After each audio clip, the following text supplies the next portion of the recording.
Good morning. I have no idea how this is going to work, so we'll see what it looks like after we're done. So we're going to do history again today, and I lost all my camera people. So I have like this thing that's holding it up, so if it tips over or something, you'll know what happened, okay? All right, so first let's review our people. Confederates. Their capital's in Richmond, Virginia. Jefferson Davis, Thomas Stonewall Jackson, James Longstreet, Jeb Stuart, and Robert E. Lee. They fell off the wall, so they're kind of up in different order, but that's okay because you need to know who they are even if they're out of order, okay? All right, over here we have Abraham Lincoln, George McClellan,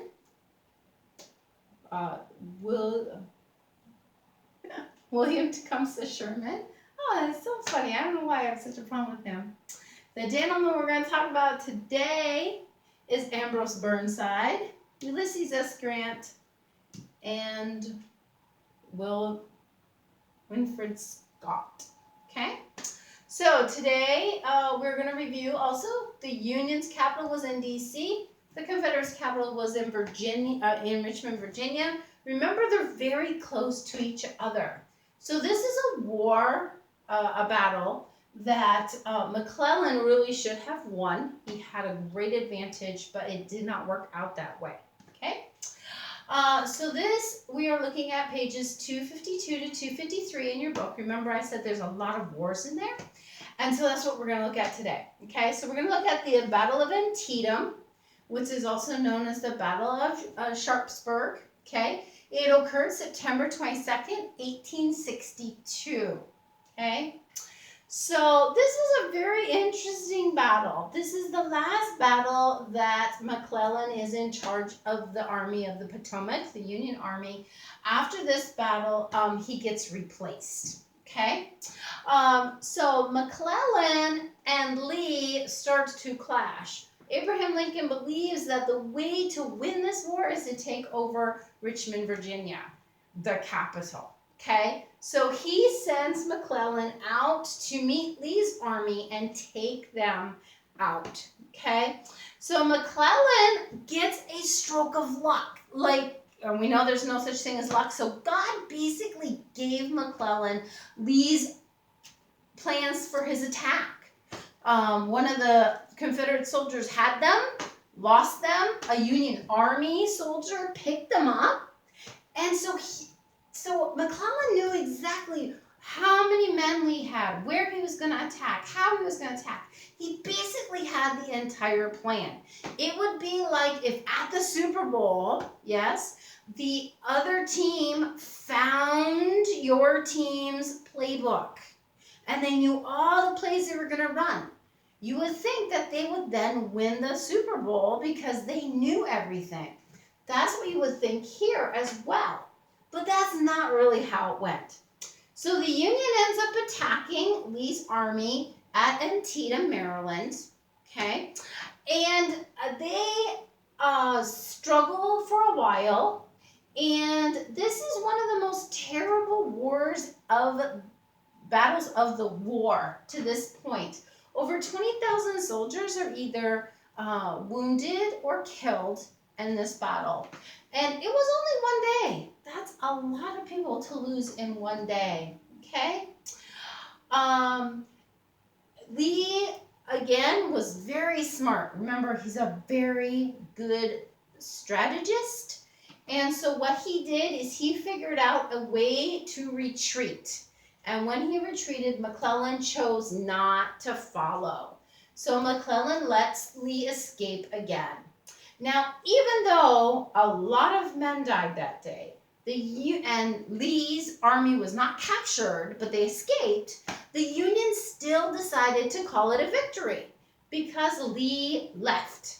Not because they won anything, not because they captured Lee's army, but simply because Lee left. Okay? George Washington had a saying, it's better to retreat 1 day, regroup, and come back for battle than to be captured on the battlefield. So that was Lee's philosophy as well. Remember, he's married to the granddaughter, okay? All right.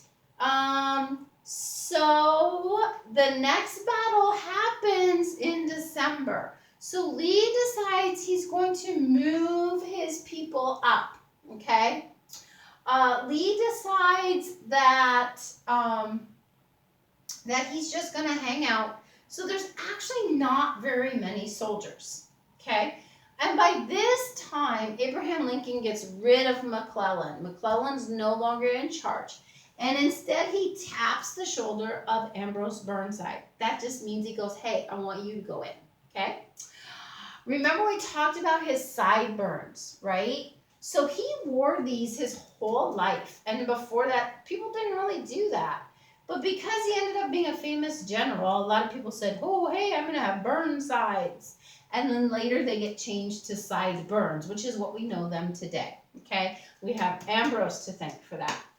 So Ambrose Burnside made this incredible plan. Again, they're trying to capture Richmond, Virginia. So his incredible plan is to sneak his army of over 100,000 men to the river. It's called the Rappahannock or something like that. River, I can't ever remember how to pronounce it. But the Rappahannock River is there, and he is going to cross it, is his plan. It was a great plan. He got together over 100,000 men. He got together pontoon bridges. It was all supposed to come together at the same time at the river. Lee had no idea he was coming. This was a fabulous sneak attack. It was a great plan, but as you'll see, the Bible tells us that God makes that men makes plans, and God is the one who orders these things. Okay, so it was an excellent plan, but God kind of intervenes here, and things don't go according to plan. Okay, so what his plan is to build the bridge across, and then he's going to send his soldiers across and take over Fredericksburg. Okay, so they get to the bridge on December 11th, just like they expected to, but guess what? Actually, it wasn't the 11th, it was before, I'm sorry. But guess what? The bridges weren't there. So he's got 100,000 men standing on the shores of this river. And what do you think might happen if you had 100,000 men standing on a shore of a river? People notice they're there. So they run and they tell Lee and they tell the Confederates, hey, look, all those Union guys are like over there. So they start bringing in all these Union guys. And Burnside is just sitting there twiddling his thumbs. He's like, come on, where are my bridges? I mean, they're going to know we're here. And sure enough, they figured it out. They knew he was there. And on December 11th, finally the boats show up. The bridges, show up. And they start to go across the river with the bridges. The problem is by now, Lee has moved his men to fortify, which means like to shore up and to bring more people in. He's moved his men to fortify this area. And the problem is now the Confederates are all protected. They're all ready. They're behind their walls, and they're behind the big mounds of dirt, which are called berms. And they start shooting the Union Army as they're trying to build this bridge. Okay?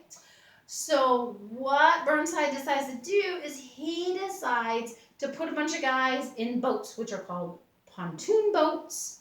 And so they shoot at Fredericksburg, the Unions, and then they stop in the pontoon boats. They're supposed to go across the river and try to be on the other side so that they can start the bridge there. So they can try to build the bridge from both ways so that they can stop the Confederates from firing on them. So he gets them over there. And there's a really cool video that I attached a link to this lesson. So go look at that because they're actually on the river. It's pretty cool.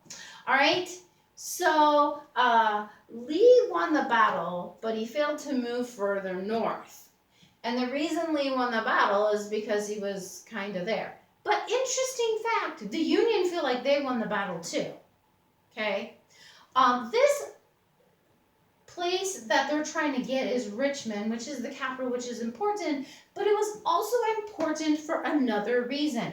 This is where all the factories are. Remember we talked about this. War, you need a lot of supplies. You need uniforms, you need tents, you need cots, you need weapons, you need ammunition, okay? And in Richmond, they have this huge factories, many of them, and they create swords and bricks and newspapers and all kinds of things that the Confederate Army needs. So if the Union can capture Richmond, they can have another way of cutting off their supplies. So that is another reason that they're after Richmond. Not just because it's a capital, but because it has tons of factories and things that they need to make to win the war.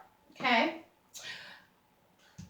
So this Battle of Fredericksburg changes a lot of things. It changes the way wars fought. Remember I told you in the beginning of this that we were going to learn how the war changed, weapons changed, tactics changed from the beginning of the Civil War to the end of the Civil War. This is one of these changes. This is the first time that they bombard a city. Bombard means to just like throw cannons, throw things, okay, nonstop. So they bombarded the city. That's the very first time that ever happened in war.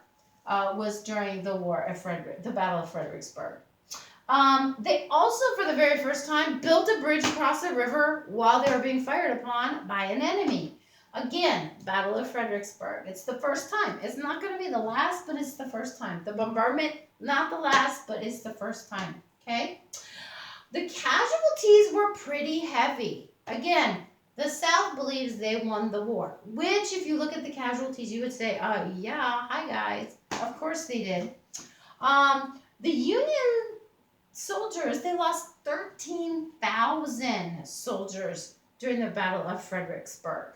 But the Confederates only lost about 4,000, 5 at the highest, Confederate soldiers. Another thing that happened after this war, which kind of devastated the Army of the Potomac, was that a lot of people deserted. A lot of Union soldiers said, I'm done. I'm out of here. And they left. Remember, we also talked about that this is a war where a lot of people just go, okay, I'm done, and they go home. Okay? Their laws change and stuff about that later. But at this time, in our American history, a lot of people would just stop and leave the war. Okay? So God is working here. It's really hard to say what exactly he's doing.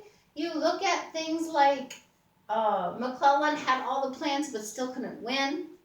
Burnside had a perfect plan and still didn't win. Now, I'm not saying God is for one side or against another side. I don't know. What I do know is that God is in control of all things.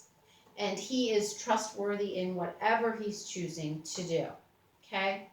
After this war, Lincoln signs the Emancipation Proclamation, which we will talk about more next time. All right? So please read your pages, do the worksheets, and go to the other video on the link, okay? And I will see you tomorrow. Thursday, because this is history. It's only Tuesday, Thursday, Friday. And I'm going to spin around and stop it, and hopefully it's good. Okay? Bye.